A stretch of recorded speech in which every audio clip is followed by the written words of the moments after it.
মাগো মা, কি কুয়াশা! কুয়াশার অবস্থা দেখুন। সকাল বাজে 8টা 2 মিনিট আর কুয়াশার অবস্থা দেখুন। চারদিকটা একেবারে অন্ধকার হয়ে আছে। আসসালামু আলাইকুম। সুখ দুঃখের সংসারের আরো একটা নতুন ভিডিওতে আপনাদেরকে স্বাগতম। আজকে আরো একটা নতুন ভিডিও নিয়ে চলে এলাম। আর কুয়াশার অবস্থা দেখুন, চারপাশের অবস্থা। সকাল বাজে 8টা 5 মিনিট। মানে দেখে মনে হচ্ছে এই হয়তো ভোর হয়েছে। গতকালকে সারাদিন ওইরকম বৃষ্টি ছিল, অন্ধকার অন্ধকার একটা দিন ছিল। তো যাই হোক, দেখা যাক আজকে কি হয়। আর ছোট্ট একটা ভিডিও আপনাদের সাথে শেয়ার করতে চলেছি। আশা করি ভিডিওটা আপনাদের কাছে ভালো লাগবে, তাই রিকোয়েস্ট করবো স্কিপ না করে একটু ধৈর্য সহকারে ভিডিওতে একটা লাইক দিয়ে শেষ পর্যন্ত আমার সাথে থাকুন, দেখতে থাকুন। মা, কি ঠান্ডা পড়েছে! আজকে আর নিচের দিকে যাব না, ওই একটু উপর দিকে যাব। ঠান্ডার জন্য একটা পাখিও বের হয় নাই। যেদিকে যাচ্ছি শুধু কুয়াশা আর কুয়াশা। হাঁটতে হাঁটতে চলে এসেছি উপরে। এখানে যে দেখুন কত বড় একটা মাঠ, চাইলে ফুটবল খেলাও যাবে। কত বড় একটা মাঠ। ওই দিক দিয়ে মন্দির, ওই দিক দিয়ে আমার যাওয়ার প্রয়োজন নেই, বাট এই পাশে যে মাঠটা আছে অনেক বড়। আর এই যে দেখুন, মানে বাজারটা আজকে আর দেখাই যাচ্ছে না। মসজিদটা একটু কাছে তাকায় দেখা যাচ্ছে। ওই যে এটা হচ্ছে ঈদগাহ, আর ঈদগার পেছনে এটা হচ্ছে শিফাদের, মানে শিফা নানার বাড়ি। তো যাই হোক, এখন আবার আস্তে আস্তে নেমে যাচ্ছি, কাজকর্ম করতে হবে। ঘুম থেকে উঠে ব্রাশ করে খালি পেটেই হাঁটতে বেরিয়ে গিয়েছিলাম। এখন পর্যন্ত কিছু খাওয়া হয়নি, এমনকি এক গ্লাস পানিও খাইনি। যাই হোক, এখন গিয়ে যা খাওয়ার খাবো। বিসমিল্লাহির রহমানির রহিম। এখন একটু চিয়া সিড ভেজানো পানি খাবো। চিয়া সিডের কৌটোটা আমি অনলাইন থেকে এনেছিলাম। আমাদের যে লোকাল বাজারে ওইসব পাওয়া যায় না। তো অনেক দোকান আছে যেখানে চিয়া সিড বললে তারা বুঝতেও পারে না। ওরা আবার উল্টা প্রশ্ন করে যে চিয়া সিডটা কি।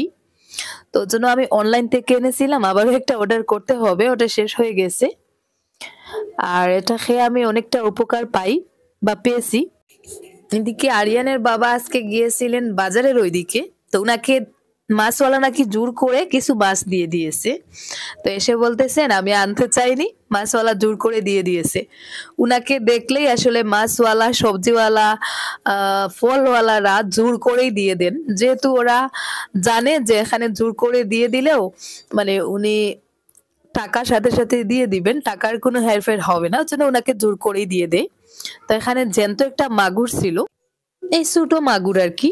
তো মাছটাকে জ্যান্ত দেখে আমি এখানে হাঁড়িতে কিছু পানি নিয়ে মাছটাকে জিয়ে রেখে দিচ্ছি, দেখা যাক কয়দিন জীবিত থাকে।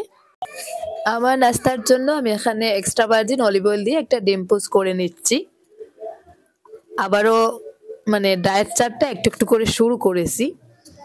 পুষ্টিকর খাবার খাবো যাতে শরীর দুর্বল না হয়। ডিমের কুসুমটা আস্ত থাকলে আমি আবার ডিম খেতে পারি না, তাই ডিম পোস্ট করার সময় ডিমের কুসুমটাকে আমি এভাবে চামচ দিয়ে গলিয়ে দিই, যাতে কুসুমটা আর কি ডিমের বাইরের অংশের সাথে মিশে যায়।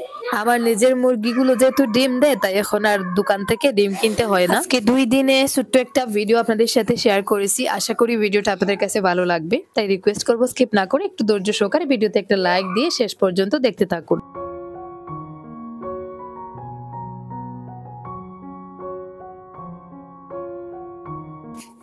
ওয়াহিদা আর জুবাইরকে নিয়ে চলে এসেছে একটু বাগানের কাজে।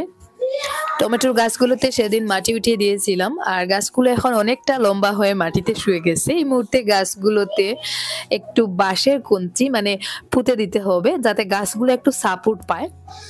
যেহেতু টমেটো গাছ একটু লম্বা হলে দেখা যায় ওরা মাটিতে শুয়ে পড়ে, তো আমি কিছুটা বাঁশের কঞ্চি কালেক্ট করেছি। বাঁশের কঞ্চিগুলো এখন প্রতিটা গাছের পাশে পাশে পুঁতে দিচ্ছি। টমেটো গাছ একটু লম্বা হলে দেখা যায় লতানো শুরু করে দেয়, তো এমনি এমনি ওরা বাঁশের কঞ্চির দিকে উঠে যাবে। আর যদি না উঠে তাহলে গাছগুলো সোজা করে বাঁশের কঞ্চির সাথে বেঁধে দিব, এতে করে গাছগুলো ফুল সাপোর্ট পাবে।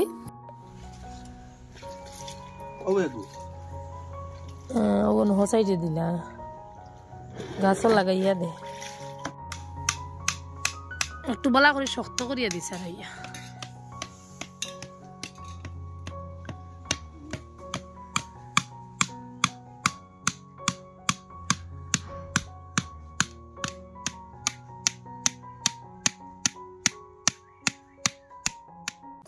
বাগানে যখন টুকটাক কাজ করি, যদি আমার কারো হেল্পের প্রয়োজন হয় তাহলে ওয়াহিদা আর জুবাইরকে ডেকে নিয়ে আসি।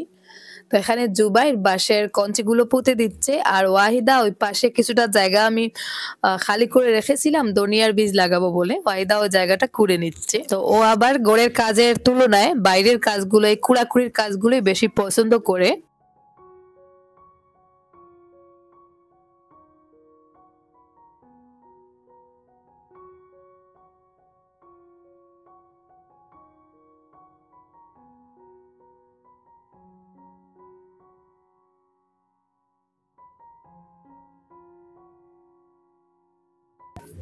আমার আর তেমন কোনো কাজ করতে হয়নি, ওরা দুজন করে নিচ্ছে, আমি শুধু ওদেরকে একটু ইনস্ট্রাকশন দিচ্ছি। আর ওখানে যে গতদিন আমি ধনিয়া উঠিয়ে যে জায়গাটা খালি করে রেখেছিলাম আবারও ধনিয়া লাগানোর জন্য, তো ওই জায়গাটা এখন ওয়াহিদা কুড়ে নিচ্ছে, কুড়ে মাটিটা রেডি করে রাখবে, পরে আমি ধনিয়ার বীজগুলো লাগিয়ে দিব।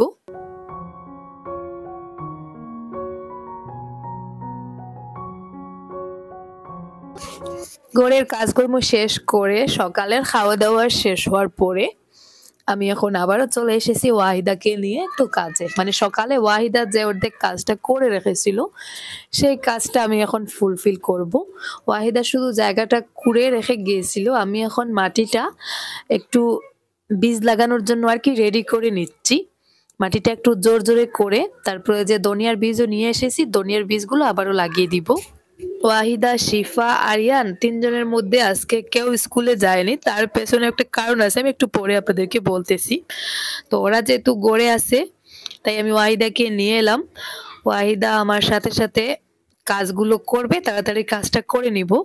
তো এই যে আমি গতদিন যে ধনিয়ার বীজগুলো ভিজিয়ে রেখেছিলাম, প্রায় 42 ঘন্টা আমি বীজগুলো ভিজিয়ে রেখেছি, তারপরে উঠিয়ে এখন যে মাটিতে ওইভাবে ছিটিয়ে ছিটিয়ে লাগিয়ে দিচ্ছি।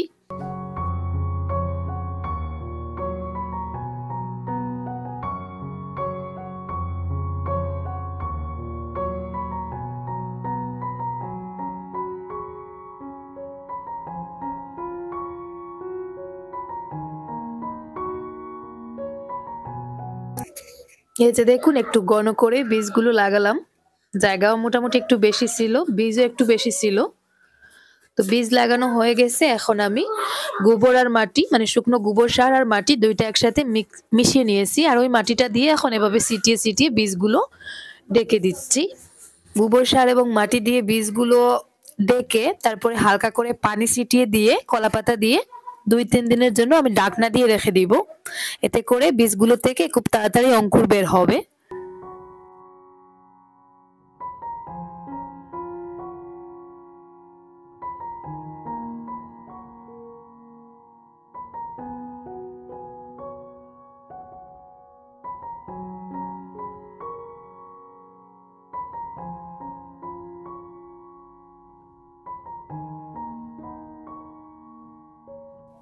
ঘরে এসে দেখি আমার একটা পার্সেল এসেছে।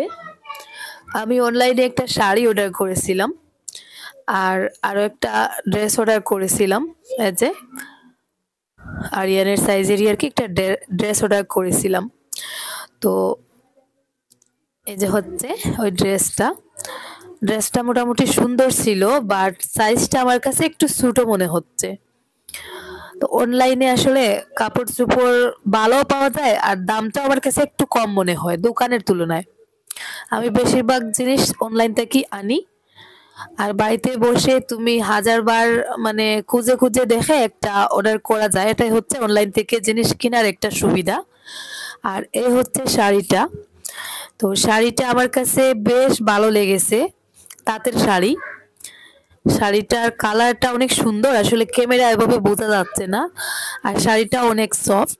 তো শাড়িটা আপনাদের কাছে কেমন লাগছে কমেন্ট বক্সে কমেন্ট করে জানাবেন, জানালে খুশি হব।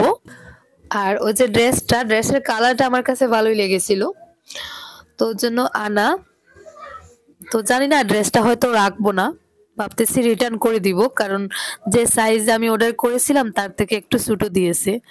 আর এই যে শাড়ির মধ্যের পার্টটা এরকম আর নিচের দিকটা ওইরকম। আমাদের স্কুলেরই ওই যে স্কুল গার্জেন্স যিনি আমাদেরকে লাউ দেন, গতকালকে এত মোটা সাইজের আরেকটা লাউ দিয়ে গেছেন। এত মোটা লাউ আরিয়ানের বুক পর্যন্ত আর কি চলে এসেছিল, মানে লাউটাকে দাঁড় করালে আরিয়ানের বুক পর্যন্ত চলে আসবে এরকম লম্বা একটা লাউ দিয়ে গেছেন। তো লাউয়ের অর্ধেকটা এখন আমি কেটে কুটে ভাবতেছি রান্না করে নিব। শিফাকে লাগিয়েছি লাউটা কাটার জন্য, আমি অর্ধেকটা করে দিয়েছি, বাকিটা বলছি ওকে বসে বসে কেটে নিতে। তো আমাদের বাসায় আজকে অনেক মেহমান, ঠিক কতজন মানে গুণা হয়নি, অনেক মেহমান, অগণিত মেহমান। কারা কারা আসবেন কারা কারা থাকবেন ঠিক জানি না। তো সেই হিসাবে আমি একটু বেশি করে আজকে রান্না বান্না করব। সকাল পর্যন্ত আসলে এই প্রোগ্রামটার কথা আমার জানা ছিল না, আমি জানতাম না। সকাল মনে হয় 11টার দিকে আরিয়ানের বাবা এসে বললেন আমাদের স্কুলে নাকি আজকে একটা মেডিকেল ক্যাম্প বসবে, যেখানে ভালো দুজন ডাক্তার আসবেন শিলচর থেকে, আর ফ্রি মানুষের চিকিৎসা করবেন, মানে ফ্রিতে পেশেন্ট দেখবেন, টেস্ট করবেন, ফ্রিতে ঔষধ দিবেন। আর যেটার ক্যাম্পটা আর কি আমাদের স্কুলেই বসবে। তো ওই জন্য অনেক পেশেন্টরা আসবেন, আমাদের আত্মীয় স্বজনরাও হয়তো অনেকে আসবেন, সেজন্য আমি এখানে কিছু মাংস বের করে বেজে নিচ্ছি। বাসায় অলরেডি অনেক মেহমান চলে এসেছেন, আর ডাক্তাররাও এসে গেছেন। আমাদের স্কুলের মানে সামনের দিকে আর বের হওয়া যাচ্ছে না, অনেক পেশেন্টরা এসেছেন আর ডাক্তাররাও এসে গেছেন। আমি ডাক্তারদের জন্য একটু চা আর বিস্কিট পাঠাচ্ছি। সকাল থেকে বাসায় এত কিছু হচ্ছে, অনেকে আসছেন যাচ্ছেন, কিন্তু আমি এখনো আমাদের সামনের দিকে বের হতেই পারিনি, কারণ পেশেন্টরাও যারা আসছেন তারা অনেকেই পরিচিত। তো এসেই মানে আমাদের গড়ে আসছেন, ওনাদেরকে চা দিচ্ছি, পান দিচ্ছি, ওইসব করে করে মানে ওনাদের সাথে গল্প করে করে প্রায় 12টা বেজে গেছে। তারপরে আমার শ্বশুর বাড়ি থেকে কিছু মেহমান এসেছেন, আমার যা, আমার শ্বশুর শাশুড়ি মা, জায়ের বাচ্চা কাচ্চা, তারপরে আমার মা, আমার বোন, তো ওনারাও এসেছেন। আর ওই যে দেখুন community health check up camp at এরালিগুল। তো এখানে একটা ব্যানারও লাগানো হয়েছে, আর এখানকার চিকিৎসাটা আর কি সম্পূর্ণ ফ্রিতে করা হবে, ওই জন্য অনেক পেশেন্টরা এখানে ছিলেন। তো অনেকে চলে গেছেন, আর শেষের দিকে ওই যে আমার মানে আত্মীয় স্বজন যারা আর কি, বিশেষ করে ওনাদেরকে আমি বলছিলাম যে আগে ওরা চেক আপ করে নিক, তারপরে নিশ্চিন্ত হয়ে তোমরা যাবে। তো যাই হোক, শেষের দিকে এখন প্রায় তিনটার মতন বেজে গেছে আর কি। তো এখনো কিছু টুকটাক বাইরের লোকজন রয়েছে, আর একদিকে যাচ্ছেন একদিকে আসতেছেন আর কি, সারাটা দিন ওইভাবে চলে গেছে। তো এখানে আমাদের অফিস রুমে আর কি ডাক্তাররা পেশেন্ট দেখতেছেন, আর আমি আপনাদেরকে ওইদিকে একটু দেখাই। ও যে দেখুন এখনো কেউ কেউ আসতেছেন, কেউ কেউ যাচ্ছেন। আর ওই যে ওখানে ছোট একটা গাড়ি দেখা যাচ্ছে, ওখানে প্রেসার চেক করা হচ্ছে, সুগার চেক করা হচ্ছে, যার যেটা আর কি ছোট ছোট চেক গুলো করা হচ্ছে। আর আমার বোন, ও যে শারমিন ভিলেজ লাইফস্টাইল, তো উনাকে আমি বলছিলাম, উনিও যেহেতু অসুস্থ থাকেন, তো বলছিলাম উনিও উনার যা আর যে ছোট দুই মেয়ে উনার হাজবেন্ড নিয়ে আসতেছেন। তো উনি আসতে আসতে অনেকটা লেট করে ফেলেছেন, আরো হয়তো আধ ঘন্টা পরে আসলে আর ডাক্তাররা চলে যেতেন। তো আরিয়ানের দাদাকে প্রেসার সুগার চেক করার জন্য আর কি এখন ওখানে পাঠানো হচ্ছে। এখানে আলাদা আলাদা দুইটা গাড়ি আছে, একটা গাড়িতে থেকে ওরা ওষুধ দেয়, আর একটা গাড়িতে আর কি ওই প্রেসার সুগার ওইসব চেক করা হয়। তো যাই হোক, আমি আর কিছু দেখতে পারিনি, ওই টুকটাক ভিডিওগুলো জুবাইর করেছিল, আমি আপনাদের সাথে শেয়ার করলাম। আর এখানে আমার রান্নাঘরে শুধু রান্না বান্না চলছিল। এখানে আরিয়ানকেও ডাক্তার দেখানো হয়েছে, আরিয়ানকে জোর করে নিয়ে দেখানো হয়েছে যে টনসিলের সমস্যার জন্য। তো আরিয়ানকেও ডাক্তার ঔষধ লিখে দিয়েছেন, আরিয়ান এখন গিয়ে গাড়ি থেকে ঔষধগুলো আনবে। আর এখন ওই যে দেখুন অনেকে আসছেন অনেকে যাচ্ছেন, মানে সারাদিন থেকে কম হলে মনে হয় 250-300 লোক আর কি এসেছিলেন। ডাক্তারের চেক আপ শেষ করে তারপরে ওই যে এখানে একটা বড় গাড়ি আছে, ওটাতে ঔষধ, তো ওখান থেকে আর কি ঔষধ ওরা দেয়, প্রেসক্রিপশন দেখে ঔষধ দেয়। তো এখানে অনেকে দাঁড়িয়ে আছেন ঔষধ নেওয়ার জন্য। তো যাই হোক, আমার কাছে এটা একটা ভালো উদ্যোগ মনে হয়েছে। অনেকে আছেন যারা দেখা যায় 50 টাকার আগে প্রেসার চেক করাতে, ওই জন্যই অনেকে প্রেসার চেক করান না। আর অনেকে আছেন যারা ভালো ডাক্তারের কাছে আসলে টাকার জন্য যেতে পারেন না, তো ওনারা কিন্তু সম্পূর্ণ ফ্রিতে আর কি চিকিৎসাটা করতেছেন। আর শিলচর মেডিকেল কলেজের আর কি একজন ডাক্তার আর আরেকজন ডাক্তার দুজন এসেছিলেন। তো এই যে মা গিয়েছিলেন ঔষধ আনতে, তো মা মা আগে একবার ঔষধ আনছেন আর পরে আরো একবার আর কি ওনার অন্য একটা রোগের জন্য দেখিয়ে আবার ওষুধ নিয়ে আসতেছেন। তো অনেকটা লেট হয়ে গেছে।